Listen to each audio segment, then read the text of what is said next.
Okay, good morning students. तर बऱ्याच जणांना इक्वॅलंट मास किंवा इक्वॅलंट कन्सेप्टमध्ये खूप सारे डाऊट्स आहे. तर आपण हा कन्सेप्ट परत बघू. काय इक्वॅलंट मास. आता हा इक्वॅलंट मास काय काय असतो. आतापर्यंत आपण मॉलिक्युलर मास, ॲटॉमिक मास हे बघितलंय, पण हे इक्वॅलंट मास काय असतं बघा. आपण एखादी रिॲक्शन जर बघितलं, ए प्लस बी गिव्ह सी प्लस डी. तर मॉलिक्युलर मास म्हणजे काय. आपल्याला मॉलिक्युलर मास सांगतं की त्याच्यात किती ॲटम्स प्रेझेंट आहे, त्याचं वेट किती आहे, हे सगळं इन्फॉर्मेशन देतं. पण हे जे इक्वॅलंट मास आहे बघा, पहिलं तर रिॲक्शन्स ज्यावेळेस लिहिलेले असते त्यावेळेस रिॲक्शन ती बॅलन्स पाहिजे, आणि त्या बॅलन्स रिॲक्शनवरून आपल्याला हा किती याच्यात कन्वर्ट होणार हे कळतं. पण जर तुम्हाला इक्वॅलंट मास हा कन्सेप्ट माहित असेल तर याच्या 1 ग्राम इक्वॅलंट रिॲक्ट करायला याच्या 1 ग्राम इक्वॅलंट संग, तर किती ग्राम सी प्रोड्यूस होईल, तो पण 1 ग्राम इक्वॅलंट. हा डी पण किती प्रोड्यूस होईल, 1 ग्राम इक्वॅलंट. म्हणजे रिॲक्शन बॅलन्स असो किंवा बॅलन्स नसो, आपल्याला इक्वॅलंट वेट जर माहित असेल तर प्रोडक्ट किती बनल. म्हणजे मॉलिक्युलर मास आपल्याला सांगतं, समजा इथं समजा NaCl असेल, सोडियम असतो 23 आणि क्लोरीन असतो 35.5, म्हणजे हे किती झालं 58.5 ग्राम. म्हणजे 1 मोल NaCl चा किती ग्राम आहे, 58.5. हे कोण सांगतं, मॉलिक्युलर वेट. पण या 58.5 ग्राम पैकी किती रिॲक्शन मध्ये पार्ट घेतं हे याच्यावरून आपल्याला कळू शकत नाही का 58.5 ग्राम मधून किती रिॲक्शन मध्ये पार्ट घेतं. पण ते कळू शकतं या कन्सेप्टने, इक्वॅलंट मास कन्सेप्टने. इक्वॅलंट मास कन्सेप्ट काय सांगतं, त्याच्यातले किती एंटिटी किंवा त्याच्यातले किती ॲटम्स हे दुसऱ्या ॲटम सगळं रिॲक्ट होतात.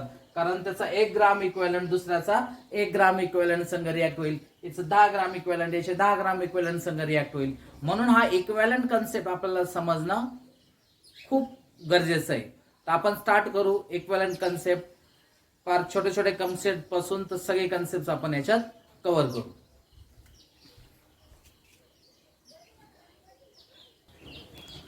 तर चला बघूया इक्वॅलंट मास ऑफ एलिमेंट्स कसं सापडतात. इक्वॅलंट मास ऑफ एलिमेंट्स, त्यासाठी आपण असं लिहू, एलिमेंटसाठी ई इक्वॅलंट ऑफ एलिमेंट्स काय formula, atomic mass divided by valency. बघा इथं मी एक्झाम्पल्स घेतले. इक्वॅलंट ऑफ कॅल्शियम, कॅल्शियमचं वेट किती असतं 40, आणि कॅल्शियमची व्हॅलन्सी किती असते, कॅल्शियम 2+ असतो, म्हणून याला किती डिवाइड केलं 2 नी, तर याचा इक्वॅलंट वेट किती आलं 20. सोडियम, पिरियोडिक टेबल मध्ये बघा सोडियमचा ॲटॉमिक मास नंबर असतो 23, सोडियम असतो +1, म्हणून त्याचा इक्वॅलंट वेट किती येणार 23. ॲल्युमिनियम, पिरियोडिक टेबल मध्ये बघा मास नंबर 27 आहे, ॲल्युमिनियम 3+ असतो. बघा कॅल्शियम हा +2 असतो, सोडियम हा +1 असतो, ॲल्युमिनियम हा +3 असतो. सो 27 ने किती डिवाइड केलं 3 ना, उत्तर आलं 9. म्हणजे ॲल्युमिनियमचं इक्वॅलंट वेट किती येतं 9. क्लोरीनचं इक्वॅलंट वेट, क्लोरीन असतं 35.5, Cl हा -1 असतो, म्हणजे याची व्हॅलन्सी 1 आहे, तर उत्तर येणार 35.5. इक्वॅलंट ऑफ ऑक्सिजन, बघा ऑक्सिजन डायटॉमिक असतो, पण इथं आपण बघतो एलिमेंट्स. O2 लिहिलं तर तो म्हणणार आहे मॉलिक्युल्स, तो आपण पुढे बघणार आहे. फक्त एलिमेंट म्हणजे एकच ऑक्सिजन. ऑक्सिजनचा ॲटॉमिक नंबर असतं 8, मास नंबर असतं 16, म्हणजे मास 16 आहे डिवायडेड बाय 2, कारण ऑक्सिजन -2 असतो, तर तो झाला 8. नायट्रोजन 14, नायट्रोजन असतो -3, म्हणजे 3 न डिवाइड करायचं 4.66. तर अशा पद्धतीने आपण एलिमेंटचं इक्वॅलंट वेट सापडतो. काय फॉर्म्युला, ॲटॉमिक मास म्हणजे त्याचं weight divided by valency. Valency calcium +2, sodium +1, aluminium +3, chlorine -1, oxygen -2, nitrogen -3. Okay,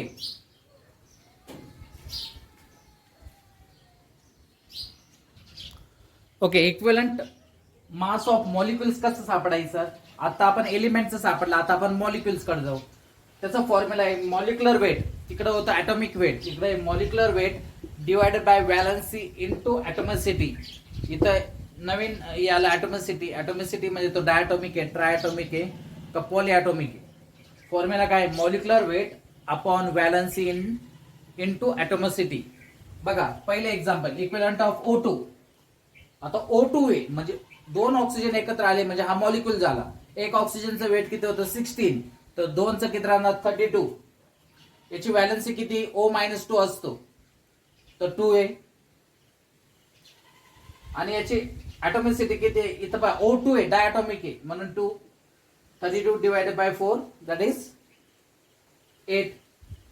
बघा पहिल्याच एलिमेंट्स मध्ये पण तुम्ही जर इक्विव्हॅलंट वेट ऑफ ऑक्सिजन काढलेलं असेल तर ते 8च आलेलं आहे.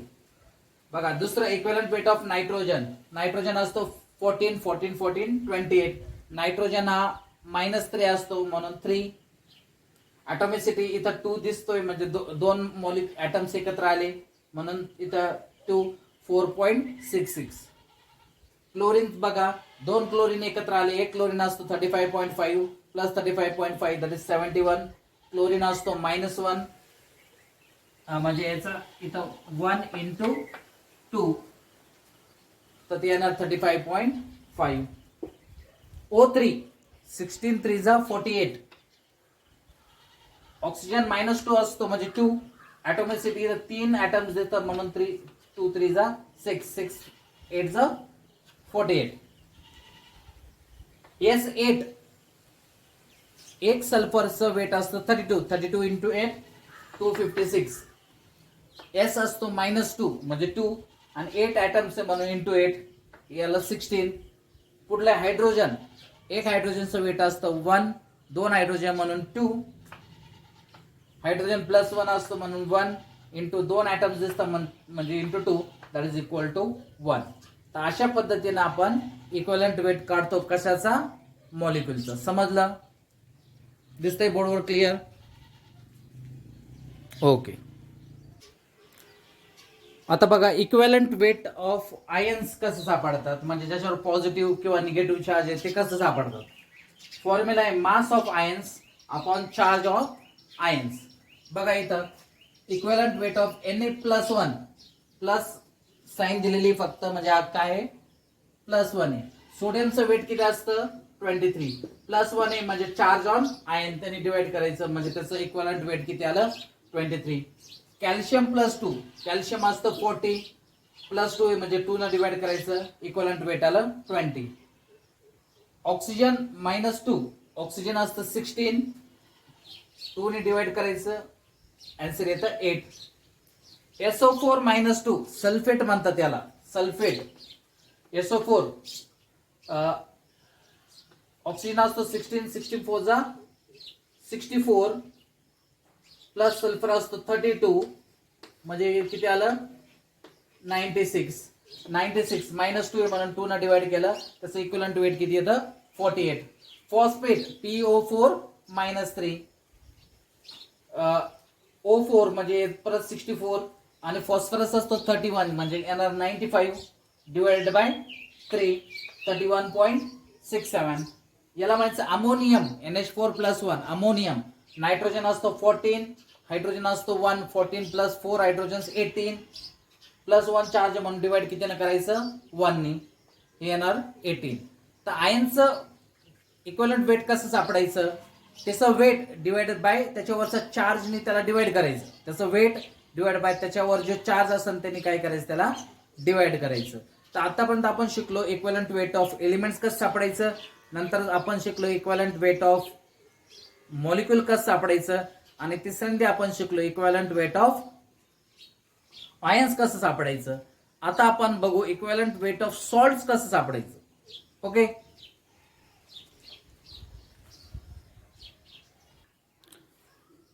तर आता आपण बघू इक्विव्हॅलंट वेट ऑफ सॉल्ट्स कसं सापडायचं. त्याचा फॉर्म्युला आहे equivalent weight of salt mass of salt upon total positive और निगेटिव्ह चार्ज. एक तर तुम्ही पॉझिटिव्ह चार्ज घ्या किंवा निगेटिव्ह चार्ज घ्या. बघा आता इथे एक्झाम्पल देतो NaCl. NaCl चं वेट किती 58.5. कसं आहे 58.5? Na असतो 23, क्लोरीन असतो 35.5. मी याला का डिवाइड केलं 1 नी? कारण सोडियम हा +1 असतो, क्लोरीन हा -1 असतो. एक तर तुम्ही पॉझिटिव्ह चार्ज घ्या किंवा निगेटिव्ह चार्ज घ्या, आणि दोन्ही काय 1च आहे. म्हणजे मेटल जर +2 असेल तर मायनस जो असतो तो -2 असणार आहे. हा +1 आहे तर हा -1 आहे, म्हणून तिथं ऑर टाकलंय. पॉझिटिव्ह घ्या किंवा निगेटिव्ह घ्या ते एकच असणार आहे. तर याला कितीने डिवाइड केलं 1 ने, की त्याला 58.5. सेकंड एक्झाम्पल बघा, मॅग्नेशियम क्लोराइड. मॅग्नेशियम क्लोराइडचा फॉर्म्युला आहे MgCl2. तर त्याचं वेट येतं 95. याला का 2 ने डिवाइड केलं? कारण मॅग्नेशियम 2+ आहे. एक क्लोरीन हा -1 असतो. सगळे हॅलोजन्स असतात, फ्लोरीन, क्लोरीन, ब्रोमीन, आयोडीन, हे -1 असतात.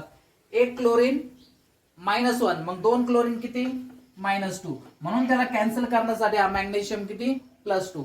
हा +2 घ्या किंवा -2 घ्या, आपल्याला साईन तर घ्यायची नाही, फक्त नंबर घ्यायचा आहे. मग पॉझिटिव्हचा घ्या किंवा निगेटिव्हचा घ्या. 95 ला किती डिवाइड केलं 2 नी, 47.5. तिसरं एक्झाम्पल घ्या, अल्युमिनियम क्लोराइड AlCl3. क्लोरीन हा -1 असतो, 3 क्लोरीन आहे म्हणून -3, म्हणजे हा अल्युमिनियम किती मग +3. आता हे कधीच चेंज होणार नाही. तुम्हाला माहित पाहिजे, सोडियम हा +1 आहे, मॅग्नेशियम +2 आहे, अल्युमिनियम हा +3 आहे. फक्त व्हॅरिएबल व्हॅलन्सी ज्यावेळेस असतात त्यावेळेस फक्त ते चेंज होत असतं. तर AlCl3 याचं टोटल वेट किती 133.5. याला 3 ने डिवाइड करायचं, कारण अल्युमिनियम हा +3 किंवा क्लोरीन हा -3, तर उत्तर येणार 44.5. हे जे जे मी इन्फॉर्मेशन देतोय ते तुम्ही नोटबुक मध्ये लिहून मला पाठवायचंय. समजतं? नोटबुक मध्ये क्लिअरली लिहून तुम्हाला हे पाठवायचंय. ओके, आता पुढे बघू आपण. आता सॉल्ट्स मध्येच पुढला कन्सेप्ट बघा. आता सॉल्ट कसला बनलेला असतो? समजा मी इथं लिहिलं NaCl, तर Na हा काय मेटल आहे, आणि Cl काय हा निगेटिव्ह चार्ज म्हणतो, त्याला आपण अनायन म्हणतो. म्हणजे सॉल्ट कशाने बनलेला असतो? एक मेटल आणि एक अनायन. म्हणजे salt equivalent weight of salt is equal to equivalent weight of metal plus equivalent weight of anion. पण बऱ्याच क्वेश्चन्स मध्ये बघा तुम्हाला असं दिलेलं असतं मेटल क्लोराइड, आणि मेटलचं नाव दिलेलं नसतं, M लिहिलेलं असतं फक्त. समजा असं असेल मेटल कार्बोनेट M, आणि आपल्याला माहित नाही तो मेटल कोणता आहे, आणि तो आपल्याला सापडायचा असतो. हे जे सांगतोय मी तुम्हाला, हे तुम्हाला सम सॉल्व्ह करण्यात खूप स्पीड देईल, कारण हे ट्रिक आहे. काय ट्रिक? मेटल कार्बोनेट, आपल्याला मेटल माहित नाही कोणता आहे म्हणून मी लिहिलं E ऑफ मेटल, पण कार्बोनेटचं इक्विव्हॅलंट वेट आपल्याला माहिती आहे 30. कसं कार्बोनेटचं इक्विव्हॅलंट वेट 30 आहे? कारण कार्बोनेट हा -2 असतो. आणि आताच आपण शिकलो आयनचं वेट कसं सापडायचं. पहिले याचं वेट सापडा, 16 3 जा 48, बरोबर ना? ऑक्सिजन 16 असतो, 16 3 जा 48, 48 प्लस 12 60, आणि याच्यावरचा चार्ज किती 2, म्हणून याला 2 ने डिवाइड करायचं, म्हणजे याचं किती आलं वेट 30. दिसतंय?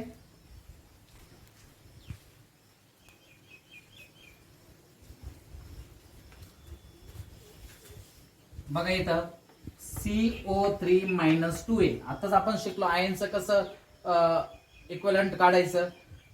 त्याचं वेट, याचं वेट किती येतं 60 डिवाइडेड बाय 2. का डिवाइडेड बाय 2? कारण याचा चार्ज 2 आहे, त्याचं इक्विव्हॅलंट वेट काय 30 आहे. मग आपलं जर लक्षात राहिलं कार्बोनेटचं इक्विव्हॅलंट वेट 30 आहे, तर equivalent weight of metal plus equivalent plus 30 carbonate असेल, तर ऑक्साइड असेल मेटल ऑक्साइड. आपल्याला मेटल माहित नाही, पण ऑक्साइड म्हणजे ऑक्सिजनचं इक्विव्हॅलंट वेट माहिती आहे आपल्याला. ऑक्सिजन असतो 16 आणि -2 असतो, म्हणून त्याला डिवाइड बाय 2, म्हणजे त्याचं इक्विव्हॅलंट वेट किती 8. हे फॉर्म्युलाच ध्यानात ठेवायचे तुम्ही. मेटल क्लोराइड जर असेल तर equivalent weight of metal plus 35.5. हे कसं वापरायचं पुढे मी तुम्हाला शिकवणार आहे, फक्त तुम्हाला हे ध्यानात ठेवायचंय. नायट्रेट असेल तर equivalent weight of metal plus 62. Sulphate असेल तर equivalent weight of metal plus 48. आणि मेटल हायड्राइड असेल, मेटल H, तर equivalent weight of metal plus 1. बघा एक carbonate, oxide, chloride, nitride, sulphide, hydride हे वारंवार एक्झामला विचारलेले म्हणून हेच घेतले मी. प्रत्येक आपल्याला करायचं नाही, वारंवार जे एक्झाम मध्ये विचारले गेलेले ते घेतले म्हणून आपल्याला इथून जे सम सॉल्व्ह करायला आहेत ते फास्ट सॉल्व्ह होणार आहे. हे जर तुमच्या लक्षात राहिलं तर परत बघा मेटल कार्बोनेट किती असतं 30 इक्विव्हॅलंट वेट. नंतर ऑक्साईडचं वेट असतं 8. नंतर इथं क्लोराईड 35.5. नंतर इकडं नायट्राइट NO3 62, सल्फेट 48 आणि हायड्रोजन 1. लक्षात ठेवा. ओके बघा आता इक्विव्हॅलंट वेट ऑफ ऍसिड कसं सापडायचं याच्यावर ऑलरेडी व्हिडिओ अपलोड केलेला होता, पण जर तुम्हाला नसेल समजलं तर बघा. इक्विव्हॅलंट ऑफ ऍसिड कसं सापायचं, mass of acid upon number of H plus neutralise by OH minus, म्हणजे त्याची बेसिसिटी, म्हणजे तो ऍसिड किती H प्लस देतो. समजा असं असेल HCl, तो कसा ब्रेक होणार H प्लस आणि Cl मायनस, म्हणून याची बेसिसिटी किती 1. या ऍसिडची बेसिसिटी किती आहे 1, कारण तो एक H प्लस देतो. तुम्ही जर H2SO4 ला जर ब्रेक केलं तर H प्लस, पण हायड्रोजन 2दा आहे म्हणून 2 टाइम्स, आणि SO4 मायनस 2. हा डायबेसिक आहे कारण हा 2 हायड्रोजन देतो. मी म्हटलं तो 2 हायड्रोजन देतो, जितके हायड्रोजन्स आहेत तितकी बेसिसिटी नसते. मी म्हटलं तो किती हायड्रोजन्स देतो. काहींकडे जर 4 हायड्रोजन असेल ते फक्त 2च देत असतील तर त्याची बेसिसिटी 2च असते, त्याची बेसिसिटी 4 नसते. म्हणून जितके हायड्रोजन्स आहेत तितकी बेसिसिटी लिहायची नाही. त्यासाठी मी तुम्हाला काही ट्रिक्स दिल्या बघा. जर रिॲक्शन दिलेली असेल, इफ रिॲक्शन इज गिव्हन, तर इथं बघा फॉर्म्युला मध्ये बघा number of H plus neutralise by OH minus. इथं OH किती आहे 2दा आहे बरोबर. बघा मी इथं लिहितो OH हा -1 असतो, दुसरा OH पण -1, 2दा OH आहे. मग त्यासंग जर H प्लस गेला तर इथे एकदा वॉटर आणि इथे एकदा वॉटर, म्हणजे 2दा वॉटर मॉलिक्यूल तयार होईल. बघा इथं 2 टाइम्स वॉटर मॉलिक्यूल, म्हणजे याच्यातून 3 हायड्रोजन्स आहेत, पण यांनी बाहेर किती काढली, यांनी बाहेर काढले फक्त 2, कारण 2दा वॉटर मॉलिक्यूल. हा OH न्यूट्रलाइज झाला, number of H plus neutralise by OH. या OH ने किती हायड्रोजन्स बाहेर काढले 2, कारण इथं 2दा OH आहे, तो 2 हायड्रोजन बाहेर काढून 2 टाइम्स वॉटर करेल. म्हणून इथं 3 हायड्रोजन दिसतात, म्हणून याला डिवाइड बाय 3 करायचं नाही. याने किती हायड्रोजन्स काढले ते बघायचे, याने किती हायड्रोजन्स काढले 2. म्हणून याचं जर इक्विव्हॅलंट वेट तुम्हाला विचारलं तर equivalent weight of H3PO4 is equal to, याचं मास काढून घ्यायचं. फॉस्फरस 32, ऑक्सिजन 16 4 64 आणि 3 हायड्रोजन, त्याचा मास लिहायचं आणि त्याला डिवाइड किती ना करायचं 2 ने. जर रिॲक्शन दिलेलं असेल तर त्याच्यावरून आपल्याला लगेच समजेल का किती H प्लस बाहेर गेलेले. जर if reaction is not given तर काय करायचे, basicity is equal to number of H plus ions, पण ते कशात इनऑर्गॅनिक ऍसिड मध्ये. फक्त एक्सेप्शन आहे, 3 एक्सेप्शन आहे. काय एक्सेप्शन, H3PO3, इथं किती हायड्रोजन दिसतात 3, पण याची बेसिसिटी किती असते 2. का 2 असते, याचं स्ट्रक्चर आहे बघा. फॉस्फरस डबल बॉन्ड O, किती ऑक्सिजन आहे 3, 1 झाला 2 आणि 3. हायड्रोजन्स किती 3, इथं 1 बघा, इथं 1 हायड्रोजन, इथं 2 हायड्रोजन आणि इथं 3 हायड्रोजन. जे हायड्रोजन ऑक्सिजन संघ आहे तेच आपण बाहेर काढू शकतो, म्हणून इथं बाहेर किती हायड्रोजन काढू शकतो आपण 2. हा हायड्रोजन आपण बाहेर काढू शकत नाही, म्हणून याची बेसिसिटी किती आहे 2च आहे. 3 हायड्रोजन असले तर याची बेसिसिटी किती 2 आहे. म्हणून हे 3 एक्झाम्पल लक्षात ठेवायचं. H3PO3 बेसिसिटी 2 आहे, H3PO2 बेसिसिटी 1 आहे आणि H3BO3 बेसिसिटी किती आहे 1 आहे. बाकीचे जर ऍसिड्स बघितले तर जितके हायड्रोजन्स येते तितके हायड्रोजन्स देतात. फक्त हे 3 एक्झाम्पल, H3PO3 3 हायड्रोजन असून सुद्धा बेसिसिटी किती असते 2. H3PO2 3 हायड्रोजन्स असून सुद्धा बेसिसिटी असते 1 आणि H3BO3 3 हायड्रोजन असून सुद्धा बेसिटी असते 1. बाकीचे बघा HCl, काय वेट HClचं क्लोरीन 35.5 प्लस 1, हायड्रोजनचं 1 असतं म्हणजे 36.5 डिवायडेड बाय 1. H2SO4 98 वेट असतं, 2 हायड्रोजन देतो म्हणून डिवाइड बाय 2. H3PO3 98 वेट असतं, 3 हायड्रोजन देतो म्हणून 3 डिवाइड बाय 3 32.6. H2O2 हायड्रोजन परऑक्साईड म्हणतो आपण याला, तर त्याचं वेट असतं 34, 2 हायड्रोजन देतो म्हणून divide by 2 weight 17. Nitric acid weight असतं 63, 1 हायड्रोजन देतो म्हणून इथं इक्वलंट वेट किती आहे 63. असं करून आपण काय करायची, आपली ही जी लिस्ट तयार करतो ही वाढवत जायची. जे जे ऍसिड्स आपल्याला भेटतील त्याचे बेस, हे सगळं प्रॅक्टिस न होतं. इनिशियली तुम्हाला अवघड वाटत असेल, पण प्रॅक्टिस ना ज्यावेळेस तुम्ही सम सॉल्व्ह करशाल आणि वारंवार याचा स्टडी करशाल त्यावेळेस हे तुम्हाला ओके नायट्रिक ऍसिड 63 ऑलरेडी आपोआप येऊन जातं. ते सुरुवातीला हे नवीन वाटतं म्हणून अवघड वाटतं, नंतर नंतर जे जे ऍसिड्स तुम्हाला भेटत जातील ते ते त्या लिस्टमध्ये टाकत चालायचे. ओके, तर समजलं इक्वलंट वेट ऑफ ऍसिड कसं सापडतात. ओके,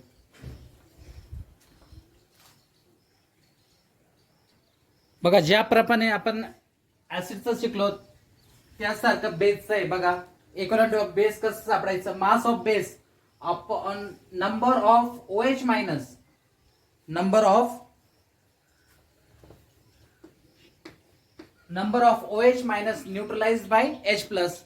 ऍसिड होता त्यावेळेस आपण बेसिसिटी म्हणत होतो, बेस आहे म्हणून आपण ऍसिसिटी म्हणतो.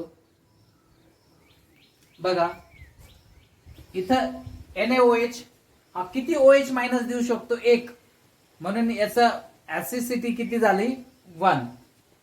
म्हणजे NaOH चं वेट किती असतं 40, कारण सोडियम असतं 23, ऑक्सिजन 16, हायड्रोजन 1, टोटल किती येईल 40. तर डिवाइड कितीला करायचं 1 नी. Calcium hydroxide Ca in bracket OH 2 times हा दोनदा OH मायनस देतो म्हणून याला डिवाइड किती करायचं 2 नी. 74 डिवाइडेड बाय 2, 74 याचं वेट आहे येणार 37. KOH चे वेट येणार 56. का 56? कारण K चं वेट किती आहे 39, ऑक्सिजन 16, हायड्रोजन 1, टोटल 56. हा एकच OH मायनस देतो, तर याला 1 ने डिवाइड करायचं, वेट येणार 56. समजलं.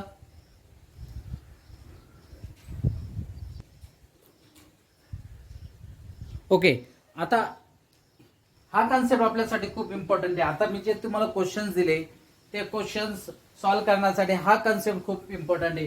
काय, equivalent weight of oxidising agent and reducing agent. Oxidising agent and reducing agent. काय, equivalent weight of oxidising agent and reducing agent is equal to mass of oxidising agent किंवा reducing agent divided by valency factor, total valency factor, और OS म्हणजे oxidation state per mole. आता बघा हा जो KMnO4 असतो, आता तुम्हाला ऑक्सिडेशन स्टेट माहित नाही कारण याच्यात एक चॅप्टर आहे ऑक्सिडेशन अँड रिडक्शन, ज्याला आपण रेडॉक्स रिएक्शन म्हणतो. हा तुमच्या 11th मध्ये चॅप्टर आहे, पण तो आपल्याला पुढे शिकायचा आहे. पण काय होतंय, हे JEE नीट चे जे क्वेश्चन्स असते ते 2-3 चॅप्टर मिळून बनलेले क्वेश्चन्स असते. म्हणून हा जो पहिला चॅप्टर आहे त्याच्यात जर तुम्हाला पुढल्या चॅप्टरचे जर कन्सेप्ट येत असतील तर आता फक्त ते समजून घ्या, तिथं ते क्लिअर होणार आहे. तर KMnO4 जर बेसिक मीडियम मध्ये असतं तर त्याचं ऑक्सिडेशन स्टेट चेंज होतो 1 ने, म्हणजे यांचं वॅलन्सी फॅक्टर किती 1. न्यूट्रल मीडियम मध्ये 3, ऍसिडिक मीडियम मध्ये 5. एवढं डाटा ध्यानात ठेवायचं. KMnO4 basic medium 1, neutral 3, acid medium मध्ये 5, 1 3 5 बेसिक न्यूट्रल ऍसिडिक मीडियम मध्ये. तर बघा KMnO4 फक्त जर KMnO4 दिलेला असेल तर KMnO4 चं वेट असतं 158 आणि 5 इलेक्ट्रॉनचा ट्रान्सफर होतो म्हणून डिवाइड बाय 5. आता हे 5 इलेक्ट्रॉनचं ट्रान्सफर कसं होतं आपण हे रेडॉक्स रिएक्शन मध्ये शिकणार आहे. तर 158 डिवाइड बाय 5 31.6. ते जर KMnO4 in OH minus, OH म्हणजे बेसिक मध्ये त्याला वॅलन्सी फॅक्टर किती 1, म्हणजे 158 ला किती डिवाइड करायचं 1 ने 158. जर KMnO4 काय असतो पोटॅशियम पर मॅग्नेट, KMnO4 पोटॅशियम पर मॅग्नेट, याचं वेट असतं 158. एवढं तरी देण्यात त्याचं वेट असतं 158. जर KMnO4 काहीच दिलेलं असेल तर divide by 5. Acidic basic medium दिला असेल तर डिवाइड बाय 1. न्यूट्रल मिडियम दिलेला असेल तर डिवाइड बाय 3 आणि ऍसिडिक मिडियम दिलेला असेल डिवाइड बाय 5. पुढला equivalent weight of K2Cr2O7. K2Cr2O7 हे पोटॅशियम डायक्रोमेट, याचं वेट असतं 294 आणि ऍसिडिक मिडियम मध्येच असतं. तर याचं 294 हे वेट आहे. ऍसिडिक मिडियम मध्ये याचं व्हॅलेन्सी फॅक्टर असतं 6, म्हणजे याचं वेट किती आहे 49. म्हणजे तुम्हाला डायरेक्ट लक्षात ठेवायचं K2Cr2O7 चं इक्विव्हॅलंट वेट असतं 49. सम सॉल्व्ह करण्यात खूप तुम्ही फास्ट होशाल जर तुम्ही डाटा लक्षात ठेवू शकला तर. हा व्हिडिओ आता खूप कंटेंट होतोय म्हणून याच्यावर आणखीन एक व्हिडिओ मी बनवतो, त्याच्यात आणखी 1-2 कन्सेप्ट आपल्याला समजून घ्यायचंय, तर पूर्ण इक्विव्हॅलंट कन्सेप्ट तुम्हाला क्लिअर होऊन जाईल. हा कन्सेप्ट बऱ्याच मुलांना 12वी पास झालेल्या मुलांना किंवा आता 12वीत असलेल्या खूप जणांना कन्फ्युजन असतं. पण तुम्हाला आणखीन 1-2 व्हिडिओ याच्यावर जर व्यवस्थित तुम्ही बघितले आणि जर तुम्हाला हा जो दिलेला डाटा लक्षात राहिला, आणि ते लक्षात राहणार आहे, वारंवार रिपीट करून हे काय होतं आपलं लक्षात राहतं. आणि त्याच्यावर ज्यावेळेस आपण सम सॉल्व्ह करू त्यावेळेस तुम्हाला असं लक्षात येईल की सम सॉल्व्ह करणं खूप सोपं आहे, कारण याचे शॉर्टकट्स दिले मी. जर ते शॉर्टकट तुम्ही व्यवस्थित तुमच्या नोट्स बनवल्या, ते वारंवार रिवाइज केलं, तर तुम्ही पण हे सम्स खूप फास्ट सॉल्व्ह करू शकतात. तर हा व्हिडिओ मी इथं स्टॉप करतो. आणखीन एक व्हिडिओ येईल याच्यावर आणि त्याच्यानंतर आपण सम सॉल्व्ह करू. आणि आपल्याला लवकरातल्या लवकर आपल्याला दुसरा चॅप्टर स्टार्ट करायचा. आपण पहिल्याच चॅप्टरमध्ये गुंतून बसलोय आणि नवीन विद्यार्थी पण आपल्याला जॉईन झाले, तर याच्यातून 1-2 व्हिडिओ नंतरच आपण पुढला चॅप्टर स्टार्ट करू.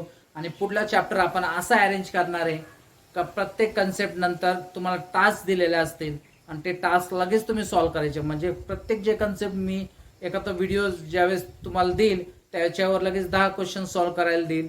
10 किंवा 10-20 क्वेश्चन जे काय असतात त्या टास्कमध्ये तेवढे क्वेश्चन्स देईल, म्हणजे तुमचे तो कन्सेप्ट क्लिअर होईल. जरी या चॅप्टर मधले काही सम्स आपले राहिले तरी आपण ते पुढे घेऊ आपण, कारण पहिल्या चॅप्टर मध्ये आपण गुंतून बसलोय. आपण पुढला चॅप्टर स्टार्ट करू. तर 1-2 उद्याच याचा दुसरा व्हिडिओ येऊन जाईल, तर तुम्ही तो नीट बघा. आज हा व्हिडिओ बघितलं त्याच्यातले जे पॉइंट्स लिहिलेले आहे त्याचा फोटो काढून मला व्हॉट्सअपला टाकायचं आहे आणि त्या व्हॉट्सअपला तुमचं नाव पण टाकायचं आहे, बॅच आणि तुमचं नाव, म्हणजे मी ते नाव काय करतो सेव्ह करून घेतो. जर याच्यात काही अडचण असेल तर मला नक्की कळवा. थँक्यू.